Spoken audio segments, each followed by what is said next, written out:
April. And tonight or this afternoon into this evening, Alba will be talking about the pre-existence of the soul and pre-birth experiences. Alba, please.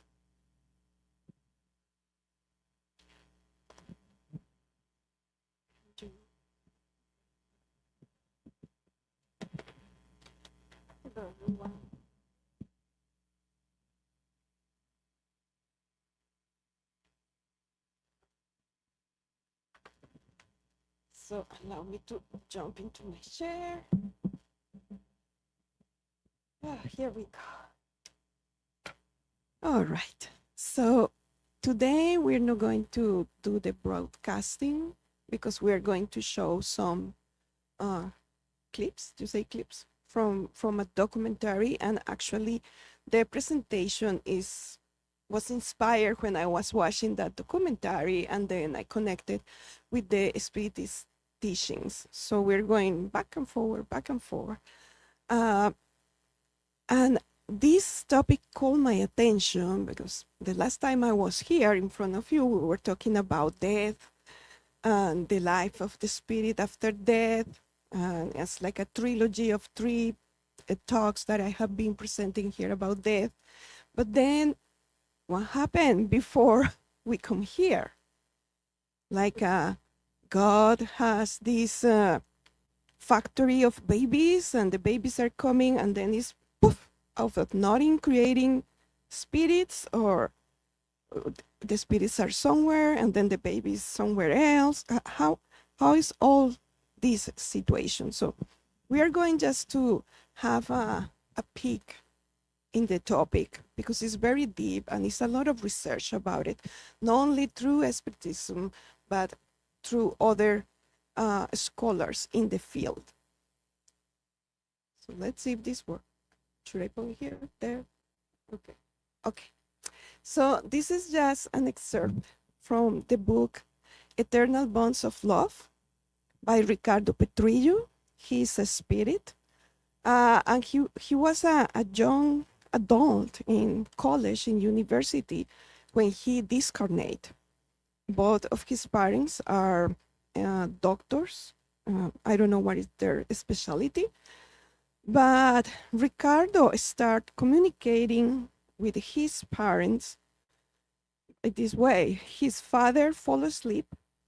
The mother was near the father, right? And then the father started talking and say, "Hey, I'm Ricardo," and so on and so forth. So between the three of them, they wrote this book. This is actually the first book of Ricardo Petrillo that is called Eternal Bonds of Love. And this is excerpt that is talking about the spirit and where the spirit is coming from. So it says, in the beginning, the sleep, then it came our feeling, light and color, followed by movement, motion, and reaction. We could run away from danger. We could get closer to our own. We had no awareness, no reasoning. Our spirit then, in the primitive form, was granted the gift of thinking. And that was the beginning of the spirit. So this idea of the pre-existence of the soul or pre-existence of the spirit is not new. We can see in civilizations like in Egypt, China, Hindu, Incas, Mayas, and you name it. There is this notion, this intuition inside ourselves that we weren't created right there in the moment. So that we have a life before this current life. So we decide to go to Plato, which actually he expressed in some of his dialogues. For me to read this, but in several of his dialogues, he was preoccupied by the pre-existence of the soul, and he was creating awareness among his students and the people who believe him, because we know who Plato ended up. But the idea, as I'm telling you, is not new. Then we go with John Knox, He was a Scottish minister, a reformer, and he said that we all intuitively recognize a soul that precedes our mortal form. And this is in the 1500s. And then we go to Immanuel Kant, the famous German philosopher, and he developed three separate arguments about the human's preexistence before the material form. And we can continue going and going. St. Augustine was a defender of the preexistence of the human soul. And as a matter of fact, we have St. Augustine, we have some of his texts in actually in the Gospel according to Spiritism, and also some communications in the Spirit book. So this is no new. We have been, since we have the reasoning, then we have the capability, the ability of start thinking where we come from, right? And then the next question was, who am I? And the following is, where am I going? Right? Those are like the three questions that are fundamental for philosophy. So with this base, we come to modern life, and there is a plethora out there. You Google and you see thousands of books and research, and serious research, no things of La La Land, no serious research. So we just brought here some titles, and we are bringing Sarah Hinds, I think it's the way we pronounce, because the documentary that we're going to watch is based on her research, on her very own experience, and her husband, who was a psychologist, they start doing this research, and we're going to see her story, how everything started. But after the personal experience that she had with pre-birth experiences, by the way, she was the mother of 7 or 9 kids. She wrote the book Life Before Life. And in the other corner, you see, I put the Life After Life. That is the famous book by Dr. Raymond Moody. So it's like at the two ends. She also wrote Coming from the Light. We have another book by Richard Eyre, Life Before Life.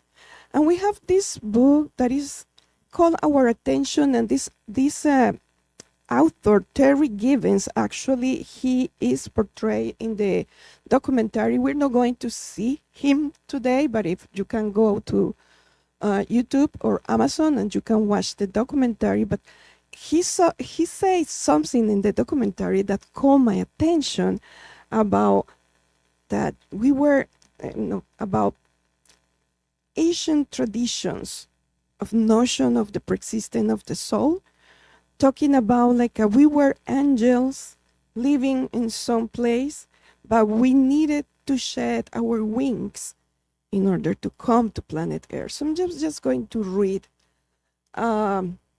He talks about a pre-heaven, the place where unborn souls wait until they descend to Earth to be born. And typically, it is seen as descent, a falling away from a happier and untroubled state into the turbulent and sinful world we know. The title of this book refers to the idea put forward in antiquity, that our souls begin with wings, and that only after shedding those wings do we fall to air. And we know in Spiritism that spirits, we incarnate spirits, we don't have wings. Discarnate spirits, they don't have wings. It's an imaginary, right? Like and they say Asian thank you concept about it. The different cultures, they came out with the stories of a genesis, of the creation of the world, and we have the most popular one, Adam and Eve. But there are other I forget the word, genesis, by different cultures on how the world was created. So this is based on those Asian stories or tales. So we are going to watch the introduction of the video and then the first case. And after the case, we are going to bring the Spiritist concepts. So we're going to bring for the whole presentation 3 cases.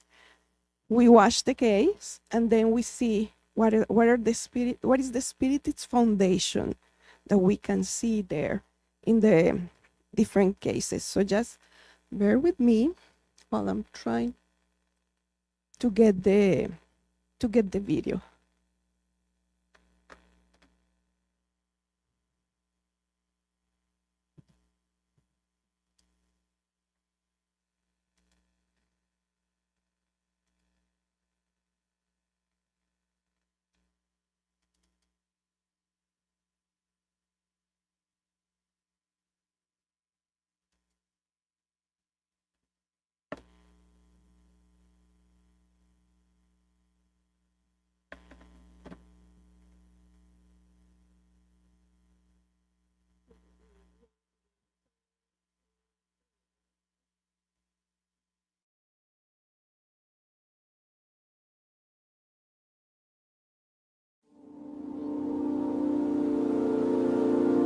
I've seen a lot of spiritual phenomena in the emergency department which could not be explained by medical science. We know that people are having these spiritual experiences. They're widely reported by people who have nothing to gain by reporting them. And those experiences shouldn't be written off. 1 or 2 experiences is anecdote, but many is data, and we can learn from it. I think you would be hard-pressed to find a single moment when there weren't any number of prominent philosophers, poets, theologians writing about, arguing for belief in the eternal pre-existence of the human soul. An entire universe opens up to us and we understand who we really are.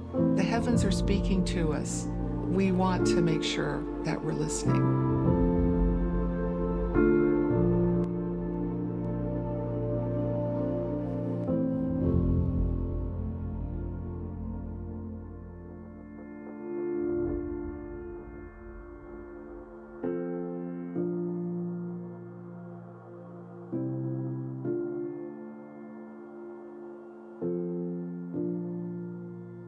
I am Sarah Hines, and I was born and raised in Eastern Tennessee, so I'm a Southern girl, and had a wonderful life there, wonderful childhood, and moved away when I was 19, moved to Utah, and that's where I met my husband. Hi, Kennedy. You want a drink? We have 9 children, and for many years they were all home at the same time, so it was a very busy time. But I had had some special experiences with my children before they were conceived or born, in that I would have dreams of them or feeling them near.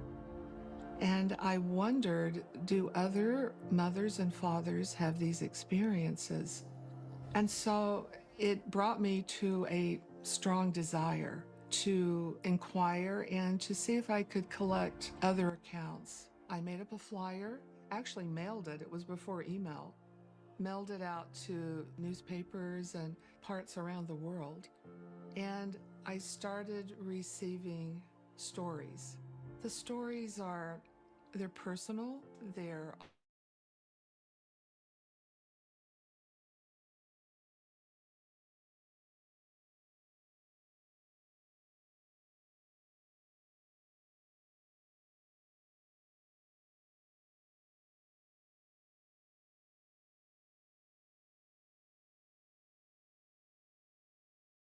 many years they were all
We saw the introduction.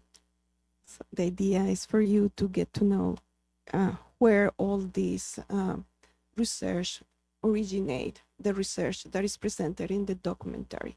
So now we're going to see a case, is the case of Glenda. And let's see what happened with her.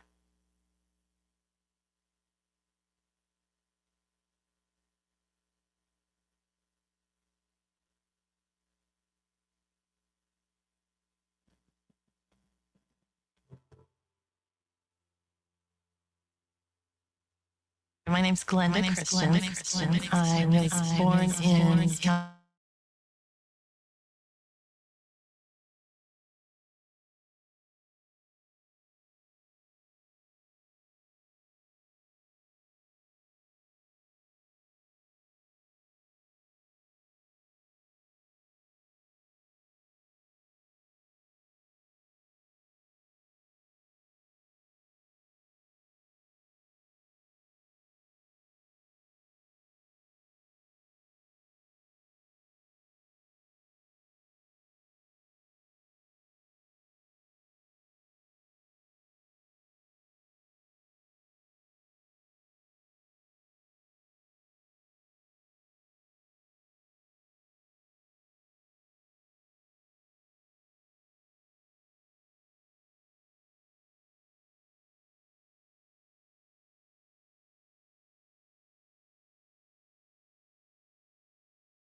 Okay, so before we go to some of the spiritist concepts, I would like to ask, what did you see in terms of connection with spiritism? What did you see?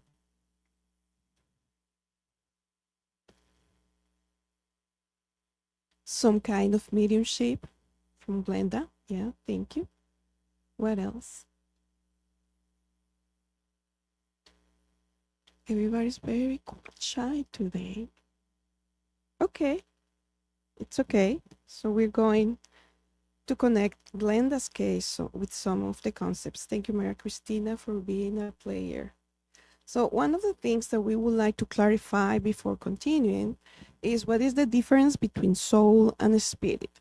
So we are all spirits. There are spirits that they don't have a body, a physical body, and us that we have a physical body. When we don't have the physical body, it's a spirit, we call it spirit. When we are connected with the physical body, we are a soul, but it's the same. It's only that we name it differently, right? So we are bringing these concepts from the book Genesis, from chapter 11, which is fascinating, by the way. And we're going to start with this idea. Kardec says that the idea of perpetuity of the spiritual beings is innate in human beings.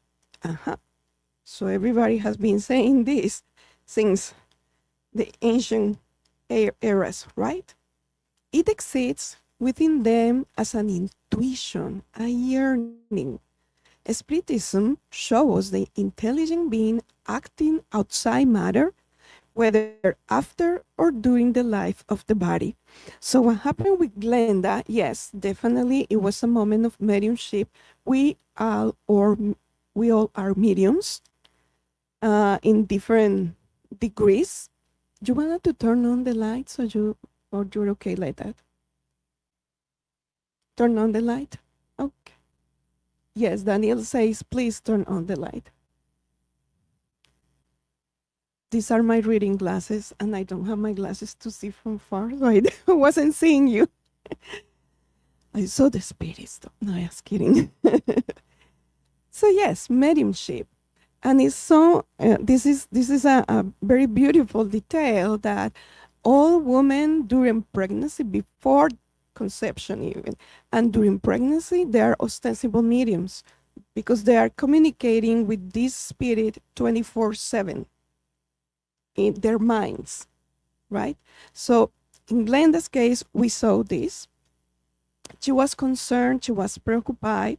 So the spirit that was about to reincarnate, and remember, Glenda said, I was pregnant and I didn't know what I was doing. The spirit come to her and say, it is okay. It wasn't the spirit of that little tiny baby or a little tiny girl. It was the spirit of an adult. And that's how we start the journey, as we see also in different books, right? We start the journey by requesting, because we need to request, and there is a waiting list. It's a waiting list to reincarnate, to have this physical body. So we request, then it is granted, and there comes a whole process of connection. But in the middle time, we're going to see later how parents are being prepared to become parents of a specific spirit. We're going to continue with the Spiritist teachings about the topic. So then Kardec asks a question to the spirit, say, accepting the spiritual being and the fact that its source cannot be found in matter. Obviously, a spirit comes from spirit and matter comes from matter. So my matter, my body cannot create, produce, elaborate a spirit. So we cannot find the origin in matter. So then, what is its origin? Its point of departure. So where do we start? And it's actually about like a page and a half, the answer from the good spirits. And we just brought this excerpt. God has not given them, humans, us, such knowledge, not even through revelation. And we say, why? We want to know what was the origin. What was my origin? Well, it's very likely because we are not prepared. We don't have the mental capacity, our brain. We are living in a world of the third order. So we are still very behind in evolution. And it's very likely like we won't understand. But then Kardec continue. What God does say to them through his messengers, and what humans can deduce otherwise by themselves from the principle of supreme justice. So we can infer, we can deduce by this attribute of God, which is justice, an essential attribute of divinity, is that all humans have the same point of departure. We are all have the very same origin, that they all are created simple and ignorant. That's what we know in Spiritism, with an equal aptitude for progressing by means of their individual activity. Meaning, we cannot say, oh, my sister is more intelligent than me, but she received more intelligence when she was created. No. Or the opposite, right? No. all of us, we have the same beginning. Simple. We don't know yet what was the form or how it is the form of simple, and ignorant, meaning we needed to start all our journey towards progressing towards perfection, between quotations. We needed to start there in the same point of starting.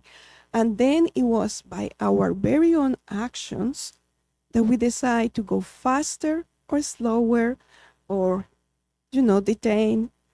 This is something very interesting, because also the simple spirit and the ignorant spirit, we needed to learn things like the automatic functions of our body right now.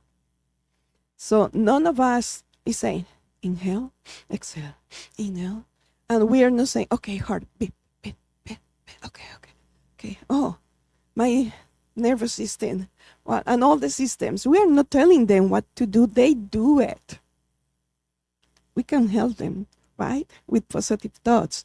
But we need to learn. We need to have an internship in different places and connected to different matter to learn this. That's the simplicity and the ignorance. And he continues saying, God, instead of joining the spirit to rigid stone, create an organized, flexible bodies capable of both receiving all impulses of the spirit's will and of lending itself to all its movements. Meaning that these physical bodies that we have, they're a marvelous creation of God. And that we move our arms or whatever is by the will of our spirit. And we take care of our body because it's the will of our spirit. Or we don't take care of the body because it's the will of our spirit. It's us. It's the mind that is located in the spirit that is controlling matter. It's not the opposite. It's not, the flesh is weak. No, the spirit is weak, but not the body.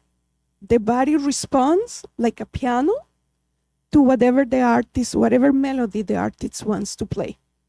So in my case, in this lifetime, I never learned to play even one of the notes in a piano.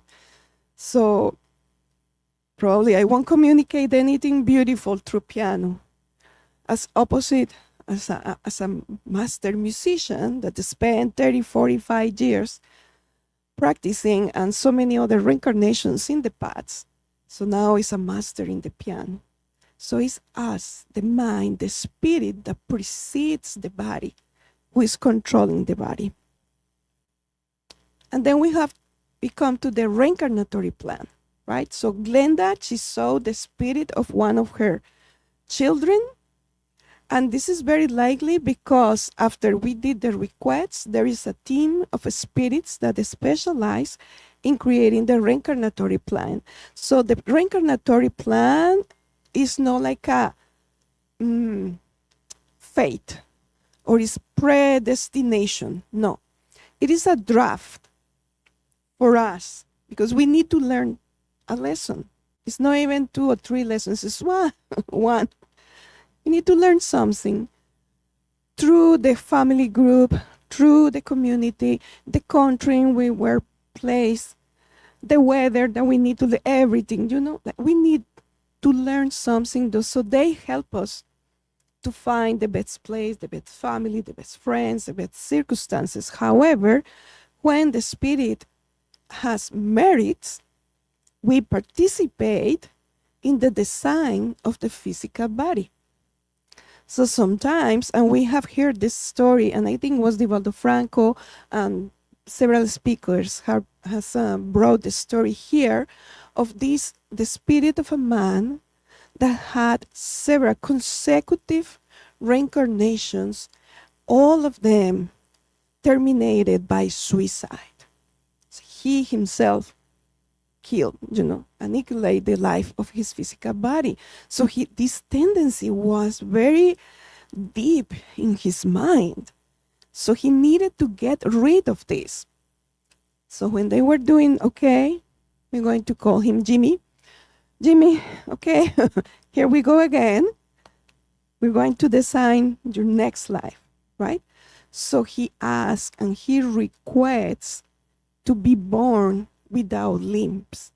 So he cannot walk, he cannot grab things, he cannot go anywhere. And therefore he can respect his very own physical body and the physical life.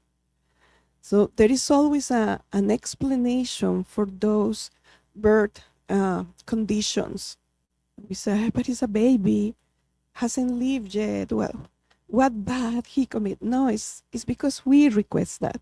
So in the case of Glenda, it seems like that she accepted to receive someone very kind and sweet. And we don't know why she was coming, maybe to help others in her family, or because more time on the planet Earth was needed. Coming again to the pre-birth experiences, as we mentioned before, usually moms, right, the woman, is the one who is connected with the spirit, but it's actually both of them, the parents. And usually, but when we say usually, it's because there are so many exceptions, but usually there is the team of spirits that bring Jimmy and present Jimmy to the future mother, to the future father. So they start having like a disconnection, this relationship. And we know that in families, we reincarnate in certain family, probably because someone was my enemy, or I need to, fix certain situations among these people. So there is probably animosity. So for the mother or the father not to reject the baby, they start disconnections. When they are sleeping. And then there is very common for women to say, I have a dream with a baby, but I'm not ready to have babies. I don't have babies, or I already have seven babies. I don't want. But usually those dreams with babies, even before conception, is that connection. And there is a percentage. It's like a 55% of women and about 43% of men. And there are some other members of the family too, that they have these dreams with, I dream with a baby, is in preparation to receive the spirit.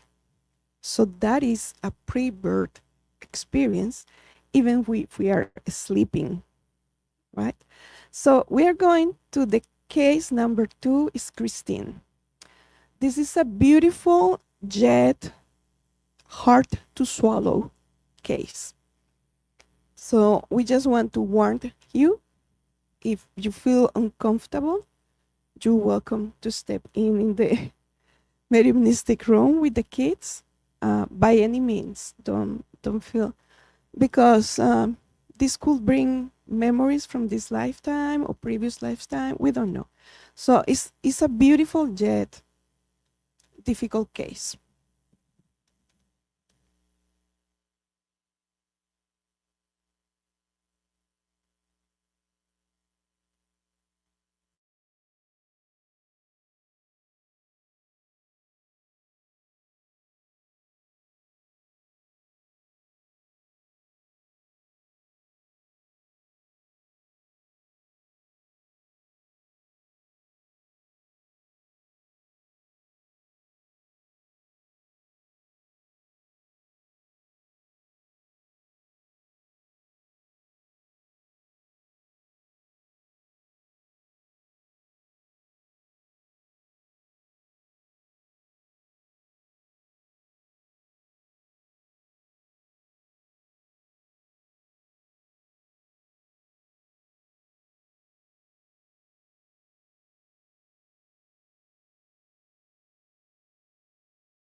Too soon later.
So why the mother was in the 7th month of pregnancy, and then this spirit say bye, and that's it? What is the reason of such a short life, especially during the pregnancy? Where is the explanation behind? It must be a reason. Anybody knows the reason here? Or just, what do you think? Diony?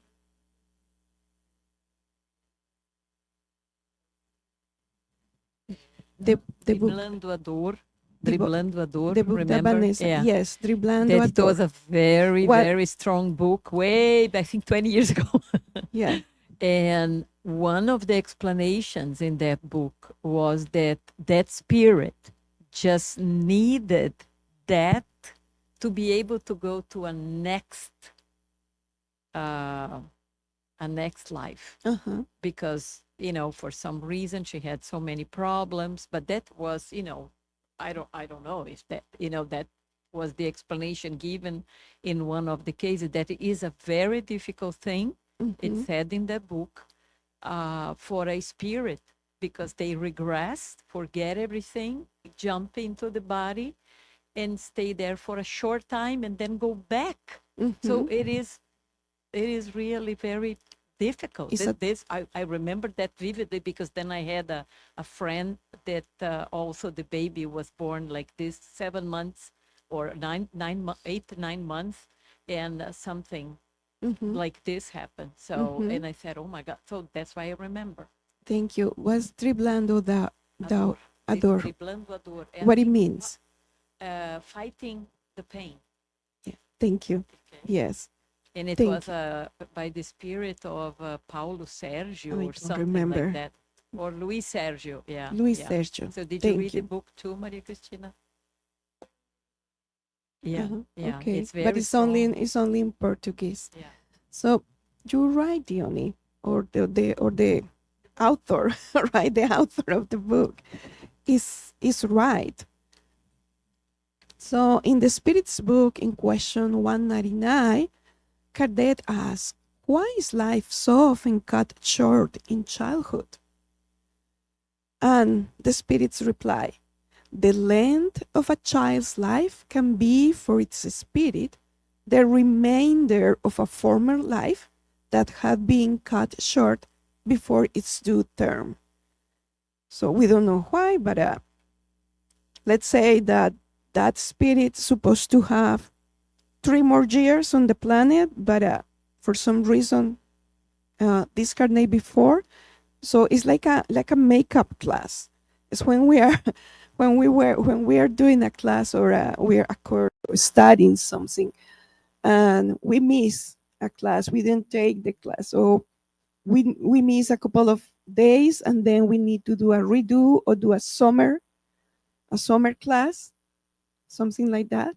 So we're not doing the entire year again. We just do like a makeup, or I don't know how to call it, a crash course, a summer course. So wait for the microphone. Saying this short the life, cut the life short. Euthanasia could be some, example. Thank you. Oh, thank you. Yes, it's not only by suicide, it's So, euthanasia. Yes. Just to finish that Mhm. thought, Yes. it's on. Okay. And another thing that I remember about that was that in a way, so this mother that had this explanation, she had consolation, because in the book I remember it would say, by going through that experience, that spirit was jumping like a lot of incarnations to come to a balance, because in fact, if they had to go through the correct thing, that another way that would be more drastic, he would have to come many reincarnations, but he didn't have. See, she was thankful to the body, so it could be in another past life she destroyed the body. You never know. Yes, the explanations can, we can have so many explanations, but we know something for sure, and it's the mercy of God. We make mistakes, we fall, we hurt people with a lot of things in this reincarnation and the previous ones. But still, his mercy or her mercy or its mercy is there, providing us with the tools and with the perfect reincarnatory plan for us to be successful. This is a class. We are taking a class on planet Earth. And this class is Albita or is Paula or Maria Cristina. And we have in all that class all the tests or the obstacles or the situations that are difficult for us. They are perfect for us because we are able to overcome those. So God and the good spirits, they will never give us a test that we are not able to complete or to do well, because it's not just, and God is perfect justice. So you're right, Dione, or the author of that book, that said also that when a child or an unborn child dies or discarnate, is because this is a trial or an expiation for the parents. And Kardec say, well, but where this spirit is, the spirit of a child, what happened with them? So the answer is they begin a new existence. Is immediate? No, we don't know, but it's like I'm done. I went there 7 months in the uterus of my mother. That's what I needed. And then I return. Now we're going to the third case, the case of Jenny. And this is very, all of the cases are beautiful. You need to watch the whole documentary. It's fantastic. But one of the things that we love about Jenny is how, and in the Spirit's book, we see this, how our true family is connected through the ties of love, not to the biological ties, not by blood ties, by the ties of love. I'm going to say that. And okay, I'm not going to freeze this thing, just moving.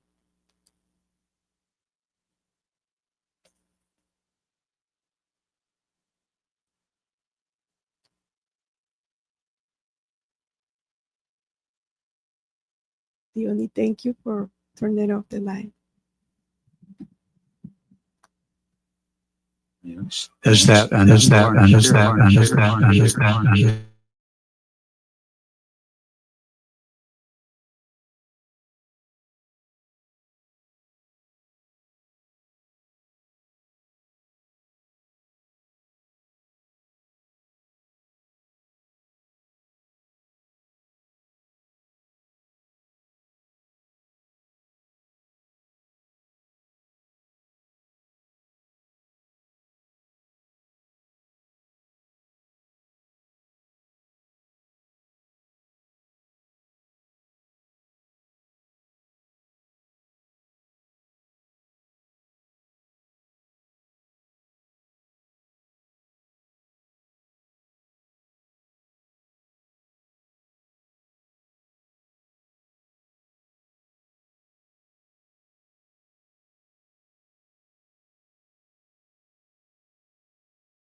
It's not beautiful. It's not beautiful.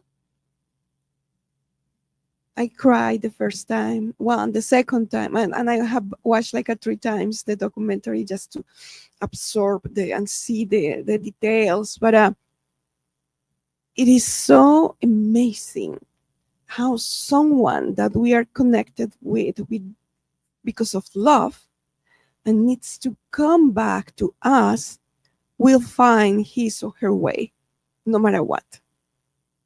No matter what. And it is so, it's so beautiful. This Jenny spent 5 years receiving the like the annunciation, right? That we see it with Mother Mary. That was basically it. It was the announcement of someone is coming and you need to be ready. Be ready. So all these communications is for the parents or the family members, whoever is around of that spirit that is going to come to planet Earth, to be prepared. But prepare not because of the clothes or the milk or whatever babies need, everything that they need.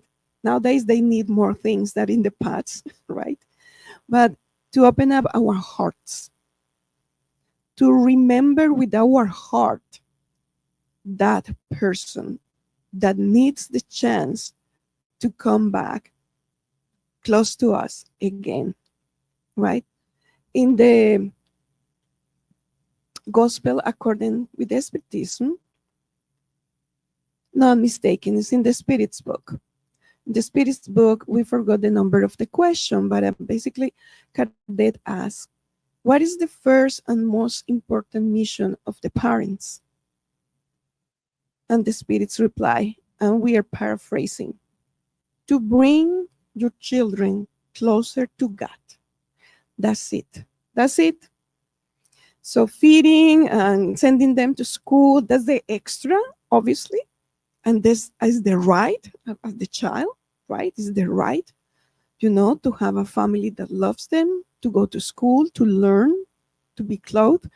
But the main responsibility, and when we talk about parents, is not only the biological parents, the adopting parents, the foster care parents, the grandmother, whoever is taking care of those kids. The most important mission is to bring them closer to God. So thank you to all of you who are bringing their kids to the Spiritist Center, because it's part of the moral and spiritual education. But it needs to continue at home, and actually it's at home when we foster this education. So in the case of Jenny, we took from the Spirit's book, question 204. Since we have had many existences, does kinship go back to previous ones? It could not be otherwise. It's like, duh, hello? Yes. The succession of corporeal lives establishes ties among spirits dating back to former lives. Such frequency gives rise to the affinity between you and some spirits who you may think are strangers. So I don't remember the saying, but it's something like you don't choose your family, but you choose your friends, and your true family is your friends, something like that. I don't know, but it's something like that. So we choose our family if we have that moral advancement. We say, yes, I want to go back with this mother that was a pain over there, and now I need to amend things with her. Sometimes it's compulsory reincarnation. It's like I'm not ready to take decisions about my own reincarnation. So the spirits decide I need to go to this family. And that's why we see so many differences and discords, etc., in the families.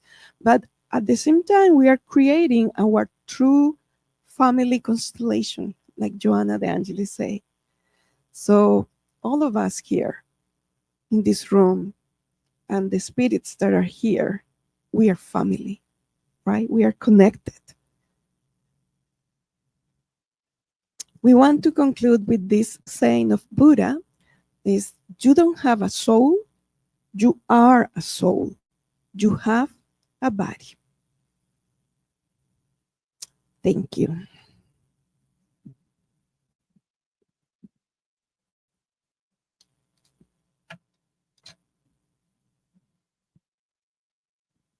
Thank you, Alba. This is an amazing reminder, right? And beautiful stories as well. Never watched the documentary, but for sure now I'll be trying to watch it and try not to cry. No, it's okay to cry. It is a beautiful thing.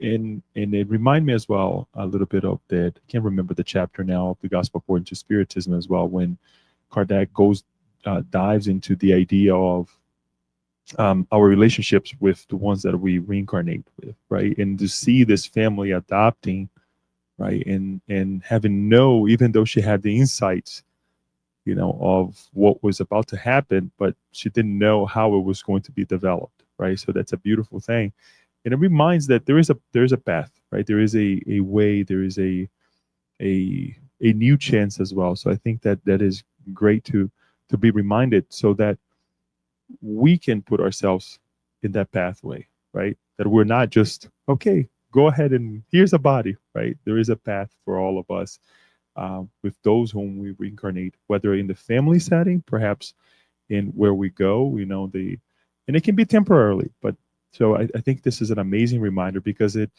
gives us it brings, it brings us back to the foundation, right, of really finding out who we are and with whom we are. So, any questions, any comments that you would like to share? Daniel, anything from the web?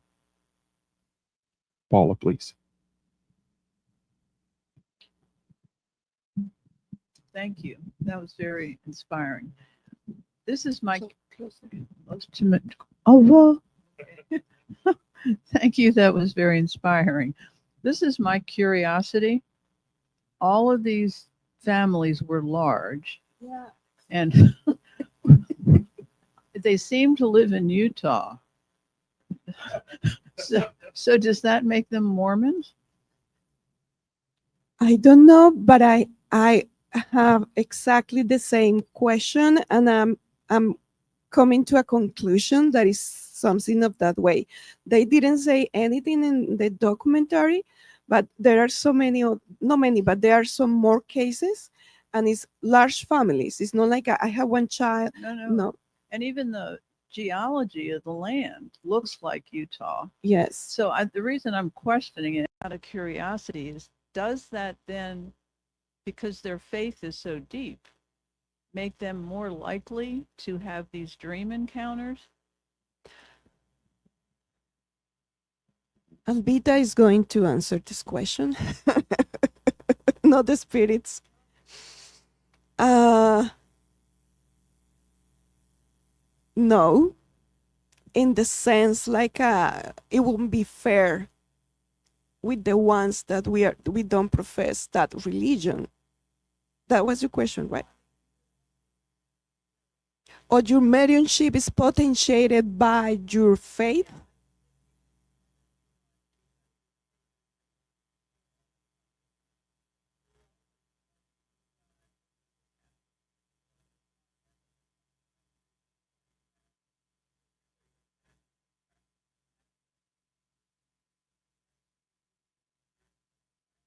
Mm-hmm. Yes. All of us that we are parents in this lifetime, we had the experiences. We don't remember because we are not in touch with our spirit life. So I will say yes, when you are in contact with the life of your spirit under whatever denomination, so you are more prone to remember and to have all the details. And I believe the first two, yes, Glenda and Christine, they both say, and I pray. Glenda, I was on my bed crying and praying. Christine, with the baby, she was like, I have to pray and ask the baby, right? Jenny didn't mention, but we can figure it out. Yeah, thank you.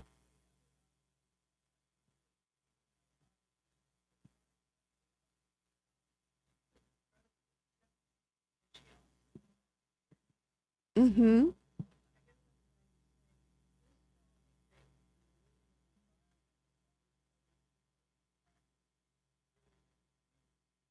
Yes, yes. So Paula is basically saying that in the case of Christine, that she lost two unborn babies, the how well she accept that and how strong her faith was and help her to go through that situation.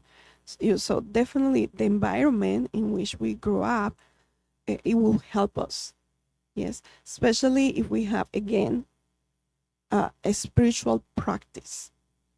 It gets us through the tough times because we know that's not the end and that's not punishment.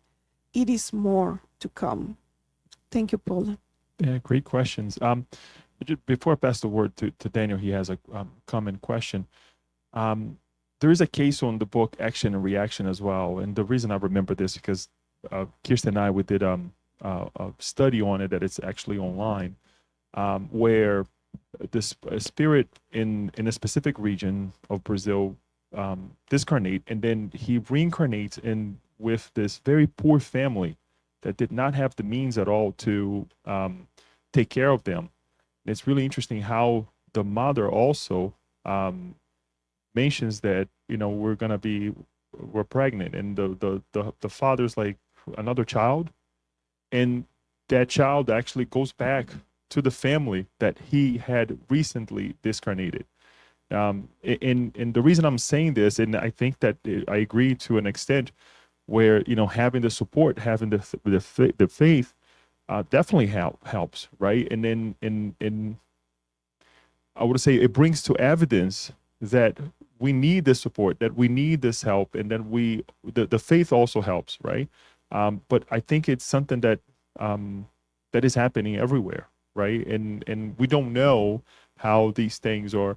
We have friends that they have adopted, and we don't know if in fact those adoptions, I mean, I would like to say that nothing is by chance. So it's kind of hard to say, oh, they were just by chance. Let's just go ahead and so it's a great point, again, to emphasize that there is a plan, right? Sometimes we think that, oh, this person or that person came together, but no, it's in the plan. Daniel. Yes. And also, before I give the microphone to Daniel, there is the book And Life Goes On, right? There is the case of this couple that they were already a little bit beyond their 50s, and she got the inspiration that they should adopt a baby, and he doesn't want it. And the whole situation is because the baby was the spirit of his friend that I think that he helped to kill or something like that. I don't remember right now. So the inspiration came to her. So they have this family living in a shack that they were the gardener and a marriage, right, with kids. Very poor. He was taking care of the garden. She was the maid in the home, but they were very ill too. And the father passed away. The woman also is very ill, but she realized that she's pregnant. So after so many circumstances, the maid asked the woman of the house if she could receive the baby. And that was the way that the spirit had the chance to be close to this man that has some animosity. Probably I'm missing, but yes, there are ways and there are ways. And when you have the thought of an intuition, don't take it by grant. Don't take it by grant. This is a personal experience in my family. When my siblings and I, we were teenagers, the three of us, we start asking our parents to adopt. But they decide not to do it. And up to these days, we're still like, what if we were a fourth sibling? It's like we're missing someone here, right? But also we have free will. We can say yes or we can say no. And we deal with the consequences, whatever they are, right? Daniel. Just a quick comment as a follow-up in Paula's comment, because she mentioned something that truly happened with me. And when she mentioned about people that's more religious has more a tendency to has those dreams or like have those type of experience. So I remember that when I was in my 30s, when we started to do the gospel home, and I was never crossed my mind to have children, right? So one of these gospel home, like during the prayer, so I closed my eyes, was the end prayer, and then suddenly I saw, literally in my mind, a little girl sitting the other side of the table, like smiling. So I was like, this is crazy. So I'm just like, think about it. So I just saw and she smiled to me, and I felt that that little girl was gonna be my daughter. But the idea just crossed by, and then it was in the beginning of the year 2000. 10 years later, Sarah came along my life. When I saw Sarah the first time, I said, oh my goodness, this is that little girl, you know, smiling and very talkative that came to my mind. Well, maybe, Paula, people that when they put their mind in those moments of meditation or think about religions, I believe that that facilitates because you create a permeability to have those experiences. But I think doesn't mean that people that's not in that mode have the experience during the sleep time, right? So, and the same thing happened with my boys, the little boys. So I saw them jumping around in the bed, and I was kind of asleep, and they were, what is this? There is boys running in my bedroom. So, and I think that's the beauty of the creation, because allow us to participate in this process, to be co-creator of spirit and be responsible through the parenthood. Thank you for this presentation. Thank you, Daniel. So one comment, I'll display the link of the documentary in the WhatsApp group, and you guys can watch. It's in YouTube, it's free, so you can watch the whole documentary. It's amazing. Okay. Okay.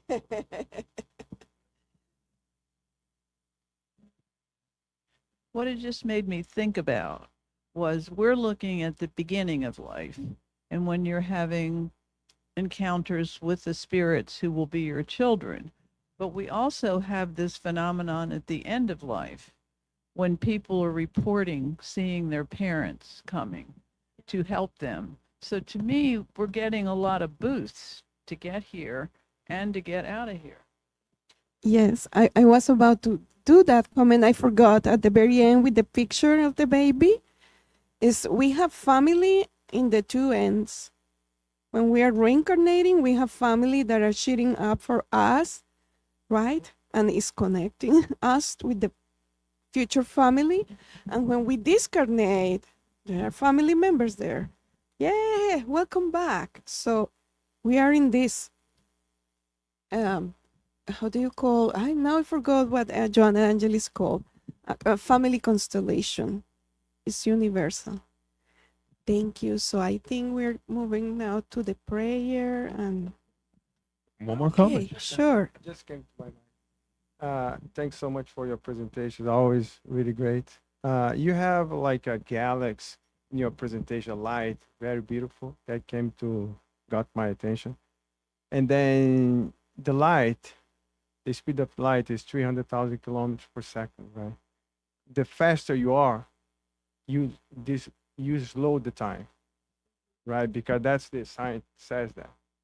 And when we have all these, basically, when I was seeing that, it sounds to me the spiritual world is timeless, because we are talking about light, right?